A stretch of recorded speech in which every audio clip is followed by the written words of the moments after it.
Jar जहाँ अच्छी आलोचना करने आसी बाहर आलोचना नक होटेल नक दलर जो मुख्य कार्यालय शंख भवन भुवनेश्वर अच्छे शंख भवन करूँ मु भावुची से समस्यार अंत घटी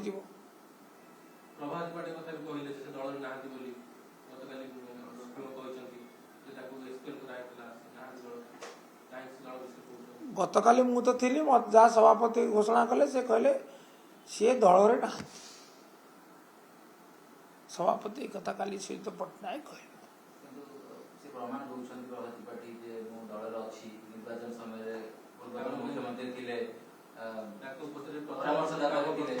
शुणे कौन तर्क वितर्कर सबकाश ना सभापति निजे कहते दल ना दलर सर्वोच्च कर्ता हेले किए सभापति से निजे गत काली मीडिया को कहले संजोग क्रमे मुझे उपस्थित थी जे से दल ना पूर्णच्छेद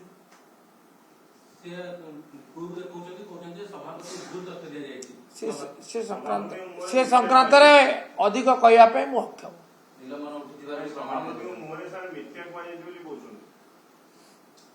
मोर किसी कहबार नहीं मु केवल ये कहबी जहाँ शुणिली कहली आप अन्यमनस्क रही मुझे साहय करी मु कहली जे सभापति गत काली कहले श्रीजुक्त त्रिपाठी बीजेडी दल ना मु शुणिली आपन को कहली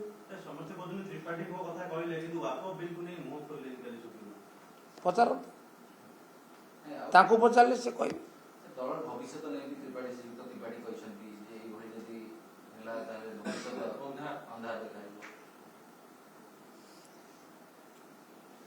कह व्यक्तिगत मत मु जानवर दलर भविष्य आदौ अंधार नहीं दलर संभावना अच्छे प्रचुर संभावना अच्छे आप अपेक्षा कर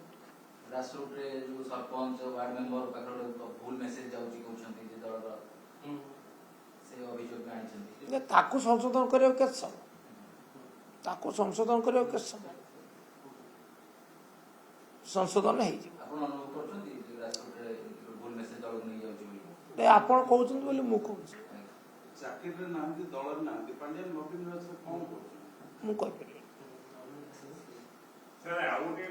मु जाने से चाकरी तो ना सब पृथ्वी जाने आउ से दल ना निर्वाचन पर इस्तीफा दे मु भी जाने आप जानते नवीन निवास जदि देखा कर आसुवे नवीन को असुविधा कौन से बाधा कौटी ना आपत्ति कहीं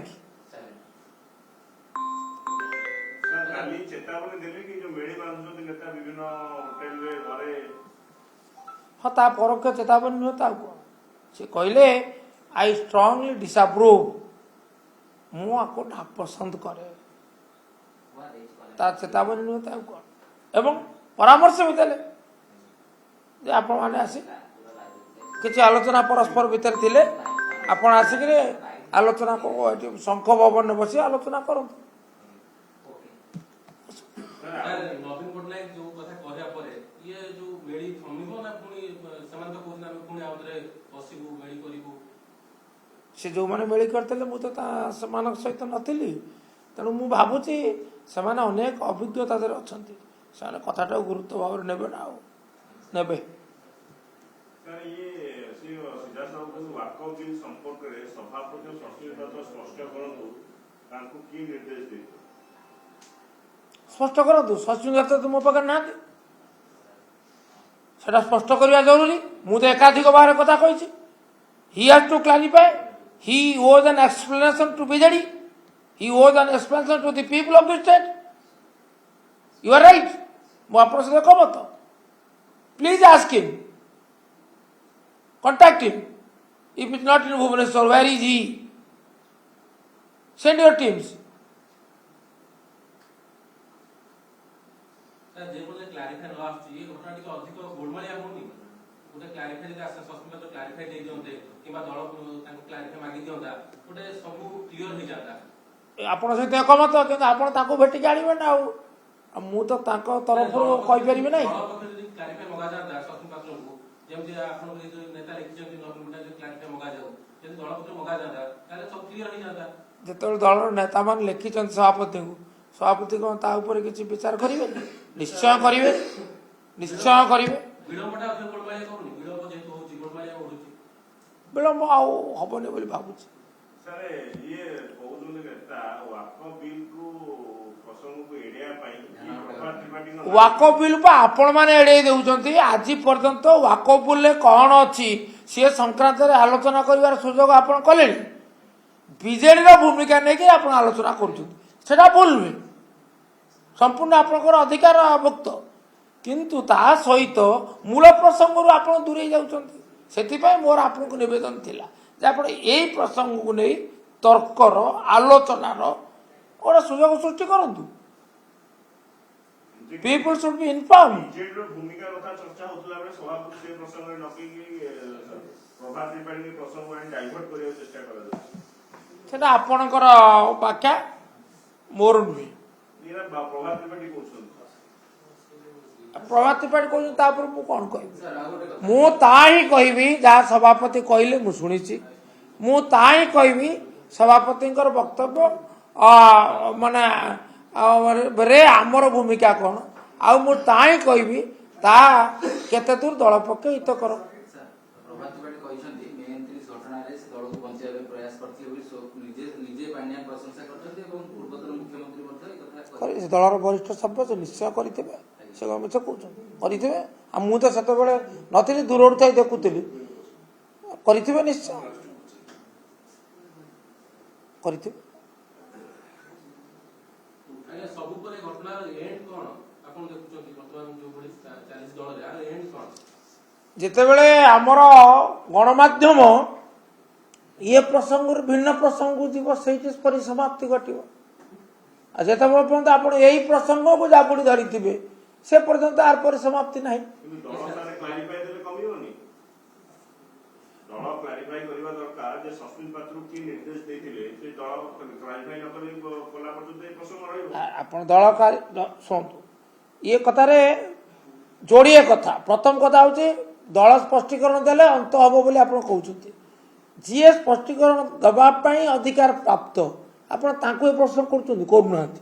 ଏକ। ଦୁଇରେ, ଆପଣ ଯଦି ଚାହିଁବେ 1000 ସ୍ପଷ୍ଟୀକରଣ ଆସିଲେ ମଧ୍ୟ ପ୍ରସଙ୍ଗକୁ ବଞ୍ଚେଇ ରଖିବେ। ତେଣୁ ball is in now your court. ଦଳ ଠିକ ଚାଲୁନି ବୋଲି ବରିଷ୍ଠ ସଦସ୍ୟମାନେ କହୁଛନ୍ତି, ତାହା ତ ଗଣମାଧ୍ୟମ ଦେଖୁଛି। ଦଳ ମୁଁ ଅନୁଭବ କରୁଛି ଦଳ ପାଇଁ ଗୋଟେ ସମସ୍ୟା ସୃଷ୍ଟି କରି ସତ, କିନ୍ତୁ ଏହାର ସମାଧାନ ହେବ, ଶୀଘ୍ର ହେବ ଏବଂ ଇଏ ଯେଉଁ ସଙ୍କଟ ମାନେ ଉପୁଜୁଛି ବୋଲିକି ଯେଉଁ ଚର୍ଚ୍ଚା ହେଉଛି ତାହା ସଙ୍କଟ ନୁହେଁ।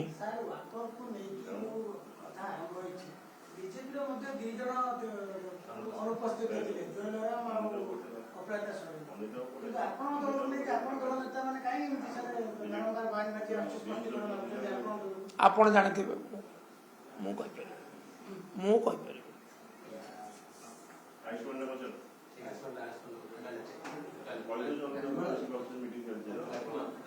ରାଜ୍ୟରେ ସ୍ୱାସ୍ଥ୍ୟ କାର୍ଡ ଆୟୁଷ୍ମାନ ଭାରତ ଯୋଜନା ଲାଗୁ ହେବାକୁ ଯାଉଛି, ଆପଣଙ୍କର କ'ଣ? ହଁ, ସରକାର ଘୋଷଣା କରିଥିଲେ ଏପ୍ରିଲ 1ରୁ କରିବେ, ତାପରେ ପୁଣି ସେ ସମୟ ପରିବର୍ତ୍ତନ କରି ଏପ୍ରିଲ 11ରୁ କରିବେ।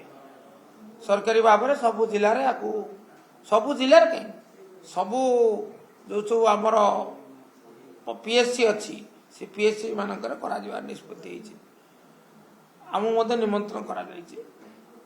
ଇଏ ଯୋଜନାରେ ଆମର କିଛି ଦ୍ୱନ୍ଦ୍ୱ ନାହିଁ। ଆମର କେବଳ ଗୋଟିଏ କଥା ଯେ ବିଜୁ ସ୍ୱାସ୍ଥ୍ୟ କାର୍ଡ ଯୋଜନାରେ ଯେପରି ଭାବରେ ଲୋକେ ସହଜରେ ସ୍ୱାସ୍ଥ୍ୟ ସୁବିଧା ମାଗଣାରେ ଉପଲବ୍ଧ ହେଉଥିଲା, ମିଳୁଥିଲା, ପାଇପାରୁଥିଲେ, ତାହା ମିଳୁ। ଯଦି ତାହା ମିଳିଲା, ଧନ୍ୟବାଦ।